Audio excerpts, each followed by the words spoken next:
My name is Lior Israel, and I will be doing this live today on behalf of the Purposely Awakened magazine. I am, I'm always excited, but I am beyond excited today because we will be joined by Damon Thomas. He is the creator of the Men of Courage show. I am like so enthused because I absolutely love the mission. I love everything he's about. So I hope that you all stay tuned for this interview. And it looks like he's joined us. So please stay tuned. Okay. I think that it's going to be an amazing interview. Hold on. And I'm just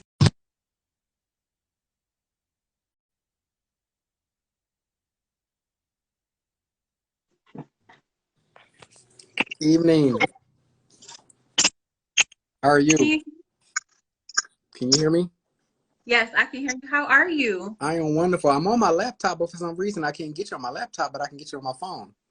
Yeah, I don't know if they have like the ability to do lives on your laptop, but I'm so glad that we were able to connect. So my name is Lior Israel. I will be doing this live today on behalf of the Purposely Awakened magazine. Now, can you please tell myself and the viewers about yourself and what it is that you do? Yes. Good evening, everyone. Thank you for joining. Thank you for your support. I'm Damon Thomas. I am an author, ghostwriter, director, producer, creator of the Men of Courage program. And the Men of Courage program is basically a program not just in Atlanta, but we're global. And we provide services to young boys starting at the age of 5 to 65 that's dealing with trauma, sexual molestation, uh, commitment issues, anger management. We cover it all. It's nothing that we don't cover for Men of Courage. We're here for the young men. And also, the question that you answered a couple of days ago about young ladies, we do have 3 young ladies that's in our program. So we do take young ladies. I want to make that clear. Yes, I love it. And you know what? I loved it so much that when I saw that I was going to interview you, I immediately bought a t-shirt. I was so mad because it didn't make it today. But I was so excited. I just love what you're doing. So can you tell me, when did you realize there was a need for this type of unity and encouragement for men? Okay. Oh, boy. 10 years ago. 10 Mm-hmm. years ago, I decided that it was time to break the cycle with a project such as this, to not just talk about it, but to offer solutions as well. There's so many programs out there that we're just talking about it, but I wanted Men of Courage to not just talk about it, but I wanted this program to be different, and I wanted to offer solutions to it as well. Absolutely. Understood. And so, if you don't mind sharing a little bit of your own personal background and really what motivated you to start this organization. Okay, yes. Early on, the early age of 6 and 9, I was sexually molested by 2 older women at 6 and 9. Mhm. And then I went through some domestic violence issues in a marriage for a very long time. The marriage was over 15 and a half years, but the domestic violence really didn't start till the latter 3 years.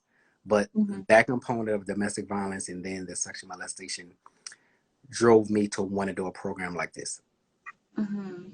to be there. Absolutely. Yes. Then, do you feel like you received the type of support that you're providing? Yes, I do. Very much Mhm. so. Yes, yes. Good Good. question.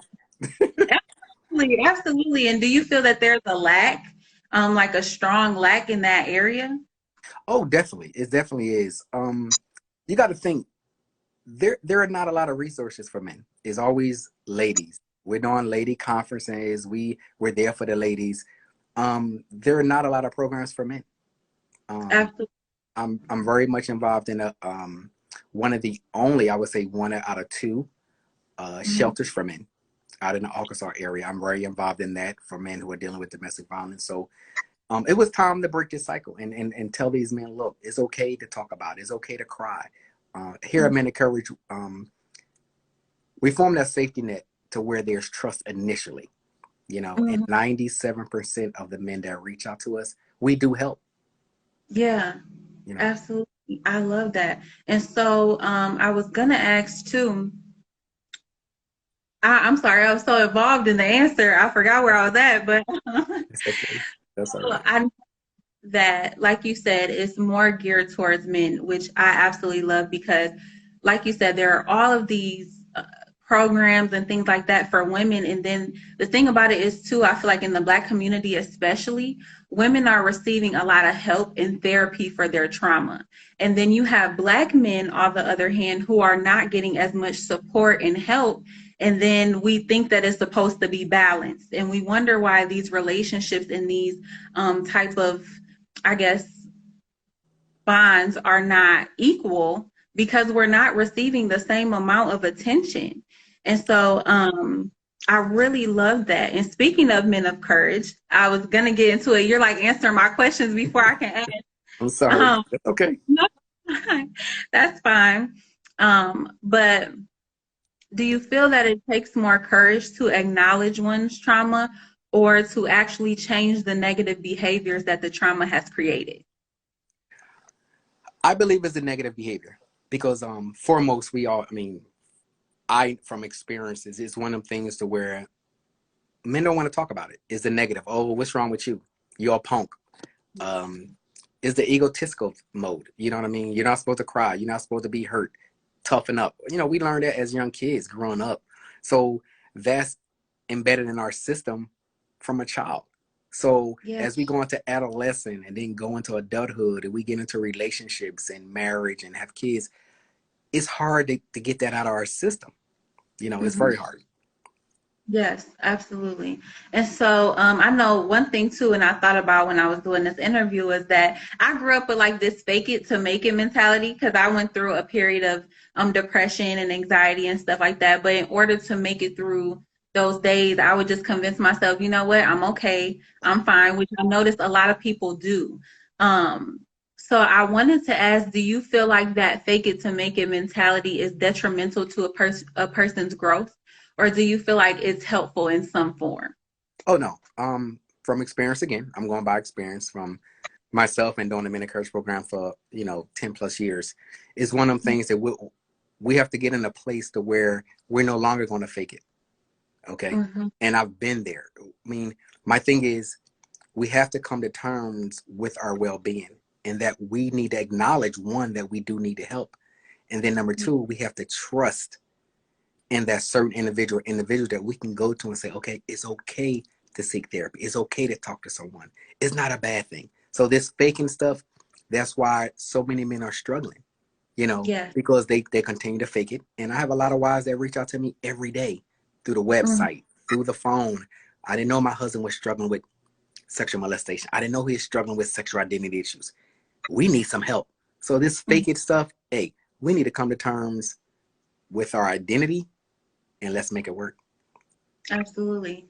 And what type of advice do you give those women? Because that was a question I was thinking about too. How do you support a man going through that transition where he's just first acknowledging his trauma, really? Okay. Again, the first thing is let's we gotta acknowledge it, one, and number two, the trust is the biggest thing. Over all these years doing the Men Encourage program, the two components that I say we have to acknowledge that we need to talk about this. Number two, we need to stop faking it.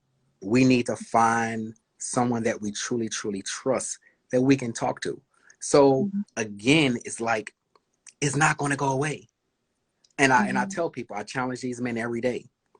How can Mm-hmm. we be a successful father? How can we be a successful significant other to our mate when we're Mm-hmm. still dealing with depression, the sexual molestation, the Right. substance abuse, the communication barriers? I mean, we cover it all. So as these men continue to bury this in their soul, when are we going to say, okay, enough is enough?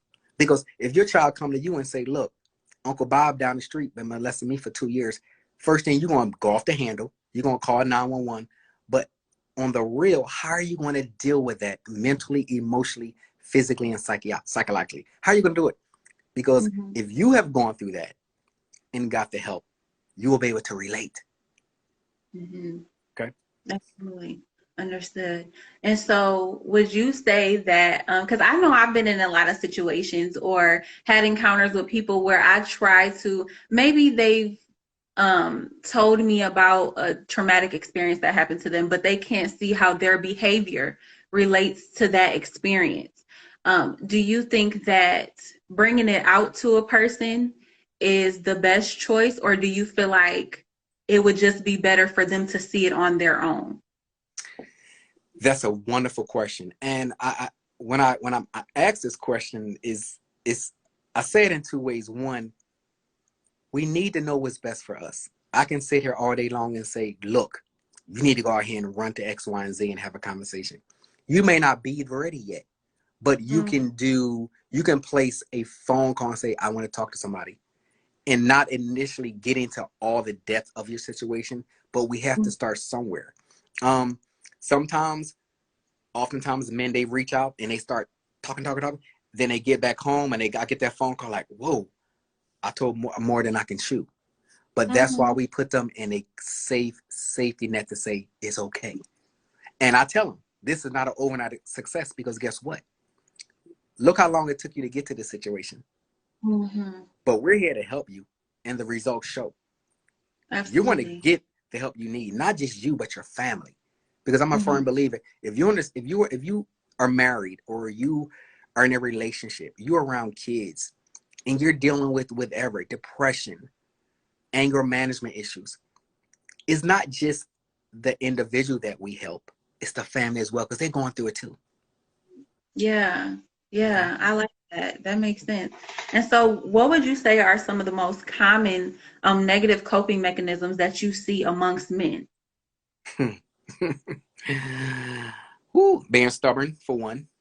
Mhm. Um, that ego, I'm a man, I don't need help, I'm okay. Yes. And it's going to be okay. What are you talking about? Why do I need to go talk to somebody? I'm good. Mhm. I've been dealing with it all these years. And Mhm. it's, as long as I've been doing this, it's no longer frustrating. It's a matter of, you got to do the work. We're here to help you, but you got to do the work. I'm not going to come to your house and pick you up. I'm Mhm. going to provide, and I'm going to put this disclaimer out there. What I do in my team is, I wanted this program to be different. And it takes a village. And I appreciate all the programs out there. I really want to say that I'm involved in a lot of programs. Men who reach out to me and they want to talk to me about certain things. And I support their organization as well when it comes to healing and mental health. But I would say this, there's only a one-time $50 application fee through my Men Courage program. All your Mhm. co-pays, no matter where you live, is paid for. So Nice. if you call me and say, look, you send a submission through the Men Courage website, I'm struggling with whatever, anger management, sexual molestation. You do a Mhm. $50 application fee. I'm going to find you someone in your area. And of course, with Mm. the COVID now, everything is, a lot of it's virtual. I do have a certain percentage of my team therapists who are doing that, coming into the office. But I will say this, there's no excuse, because I wanted this program to be, let's put the ego to the side, men. And I want these men to hear this. I want family members to hear this. Let's put the fear to the side. And I get the fear. The ego Mhm. part, I will never get. But the Yeah. fear, I get the fear. And the financial. I don't want any young man listening, any individual that's listening who have a brother or a uncle, a cousin, brother-in-law, whomever. The financial is not an issue. Let's get this done. Men of Courage program is that program to help you. I will even help you with the $50 application fee if you don't have it all. I want you to get help. That's the bottom line of this program, and that's why I do it. It's not about the money for me. It's I about healing. love it. Period. Period. There Um, you go. I like that. wow. So do you take referrals at all? Most definitely. Most definitely. Oh, Most definitely. absolutely. Most definitely. I Like I said, we I am, global. We yeah, global. And we are love. global. We are global. I have therapists, doctors, licensed people all over the world that have partnered with Men of Courage. And I will tell you this. Um, with the pandemic, as everyone know, a lot of people are stressed. You know, they're dealing right about their jobs, the income. And from Christmas to New Year's, let me tell you something, that whole week, we were Mhm. swamped with Mm. men needing to talk to someone. And I get it. That's a stressful time. Christmas, Yeah. Thanksgiving, New Year, that's very stressful for everybody. So Mhm. we had a lot of people that reach out. And Yeah. you know what I mean? So it's very important. Like I said, man, let's acknowledge this. And Again, I'm gonna put this disclaimer out there. I appreciate every organization who have partnered with Men of Courage, who have reached out to me over the years. But I would tell you this: this is a unique program because guess what? Mm-hmm. We're gonna form that safety net first. Mm-hmm. You're going to gain that trust with us. And number Mm-hmm. three, I don't want anybody worrying about any financial. I want your well-being to be where it needs to be without you worrying about, oh my God, I can't afford this copay. No, no, no. 97% again of men that reach out to us, we help. Absolutely. Okay. Understood. Okay. That's beautiful. And I just have a couple more questions for you. Fine. Shoot Um, 'em. so I know, and like you mentioned this earlier, in the Black community, there is this idea that Black men in particular are coddled by their mothers and things like this. But on the other end, you have this idea where it's like, men shouldn't cry and this, that, and the other. What would you say you find, or which idea would you say that you find more prevalent in the Black community? I would say the sexual molestation. Mm-hmm.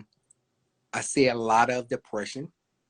Mm-hmm. I see a lot of anger issues with the Mm-hmm. men that come through.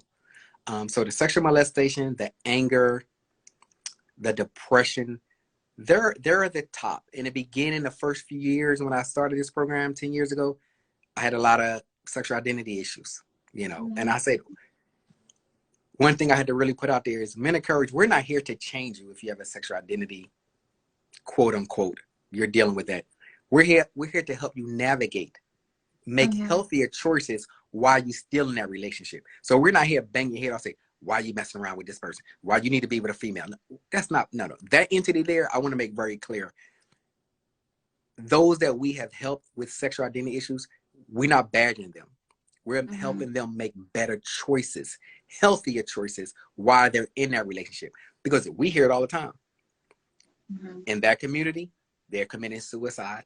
They can't take it. They off the deep end. They go into drugs. So we help you make better choices and give you the tools that you need from a therapeutic standpoint to get where you need to be as close as possible. Mm-hmm.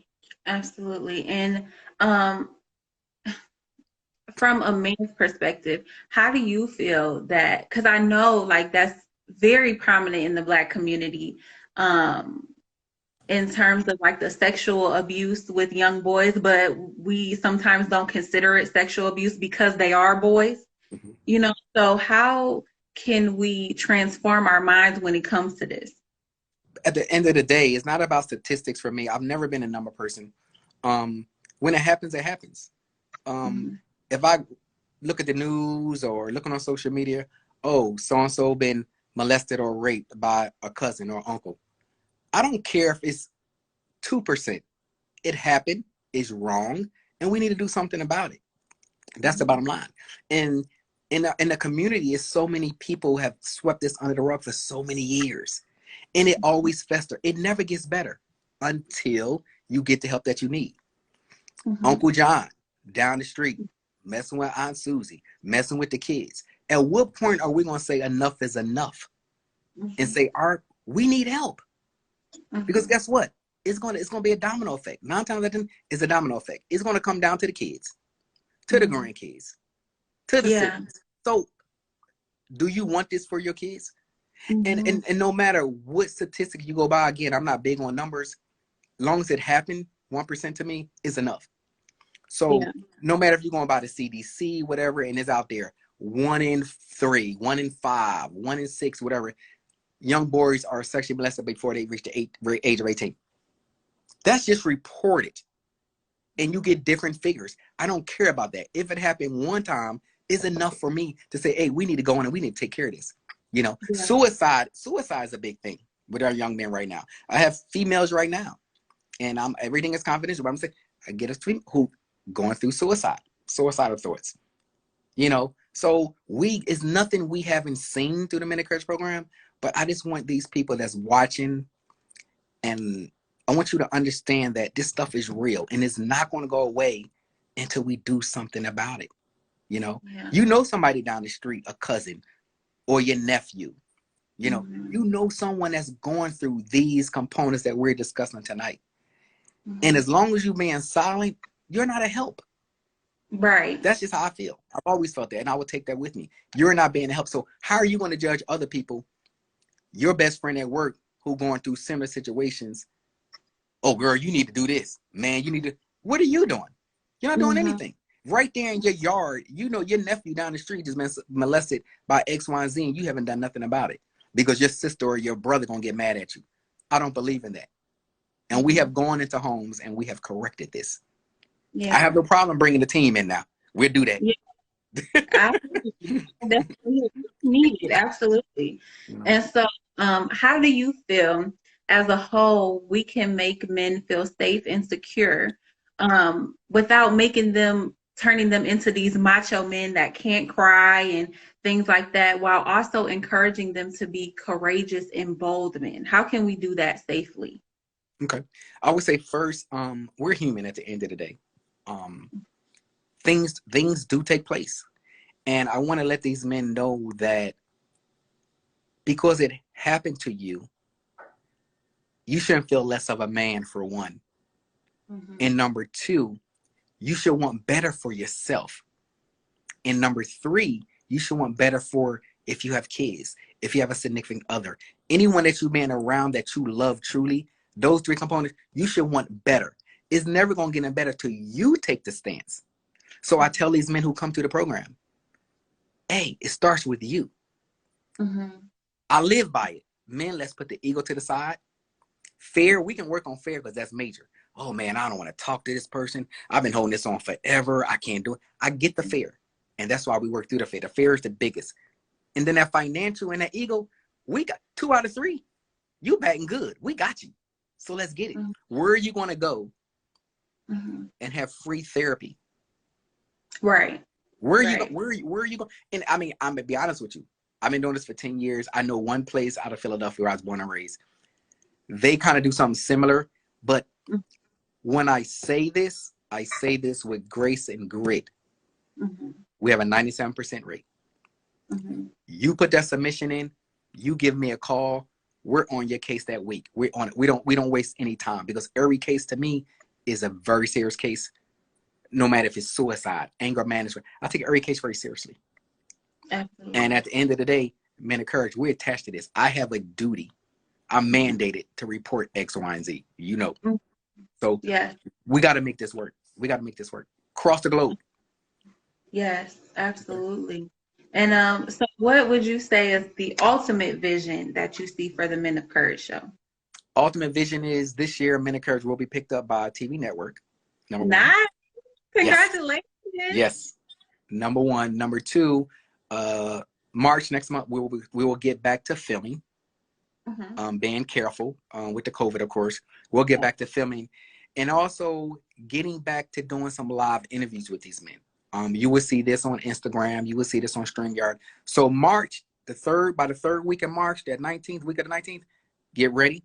My team is working on revamping the content. Men of Courage as a whole is not changing, but the website, the Instagram, the Facebook, I have my team working on it as we speak. They're tearing it down. They're going to redo everything. March, third week of March, we're going to live with everything. We're about to get it. You guys are going to see true men that are going through experiences through the Men of Courage program and how they're getting help. You're going to see the good. You're going to see the bad. And one thing about me is, before the pandemic, we were booked for 15 cities. From pastors to organizations. They love the concept. They was bringing us there to unfold the Men of Courage project. But with the pandemic, we had to cancel 15 cities. So we're about to go back, like I said, live through the Instagram StreamYard. And we always doing therapy behind the scenes. So I tell these men, let me tell you something. It don't cost you nothing to have a conversation. It doesn't cost you a dime to send a submission to the Men of Courage website. Yeah. So is your life worth making a phone call, sending a submission? It doesn't cost you a dime. Right. That's what I say. Yes. I love it. That's amazing. And so how can we donate, and where can we find you? Ooh, good question. Look. You know what? I'm gonna be honest with you. No one ever say how they donate.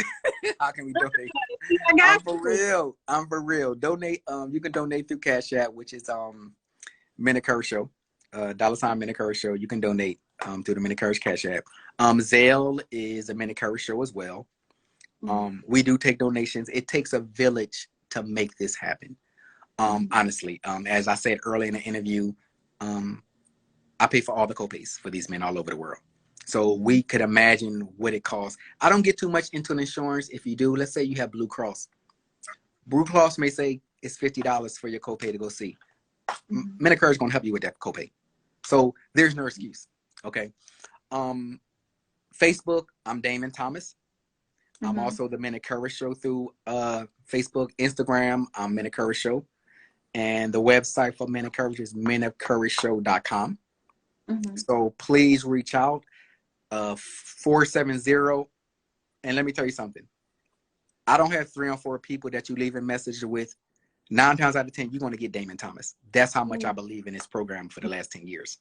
So if you need to have a conversation before you submit, 470-534-2200. Again, 470-534-2200. If you need to have a conversation prior to submitting, you have any questions about the program before even going to the website, I'm here for you. Like I said, I'm always visible. Yeah. I'm not one of the ones that, because I'm the founder of this, I'm hidden and you seeking the 9 people on my team. No. We're gonna have a conversation. Yes. Okay? Let me tell you, I cannot express to you how much I absolutely love what you're doing. And I think it's so amazing, especially because you see men a lot of times getting help, but a lot of times they're getting that help from a woman's perspective. And it's nothing like really getting that help from another man that can truly understand where you're coming from and what you've been through. Right. So what you're doing is absolutely outstanding. And I'm so honored to have been able to interview you. And, hopefully we can actually do this again or stay in touch or something. Oh, definitely. I'll definitely be in touch with you. And like I said, I'll be at your city. I don't have a problem with that. Hey, even though with the pandemic, we can protect ourselves to it. But this mental health here is a monster. And we have to get to the root of it. And I say this too, and I'm going to close this out. Men, we have to get a grip of our mental health. And like I said, it's a phone call. Doesn't cost you a dime. Let's get it going. Let's get it. Appreciate you. I appreciate you. Thank you for the listeners. Thanks for all your support. Like I said, it takes a village to do this thing. I thank my whole entire team from day one to now where we at. I appreciate everyone who has really been there for the Men of Courage team day in and day out. I really appreciate it. Yes, amazing. Oh, I love it so much. Well, we will be in touch again. Thank you so much on behalf of Magazine. And I hope that you have a blessed rest of your night. Thank you. Appreciate you. Thanks for having me. Absolutely. Bye-bye. Have a good one. Bye-bye.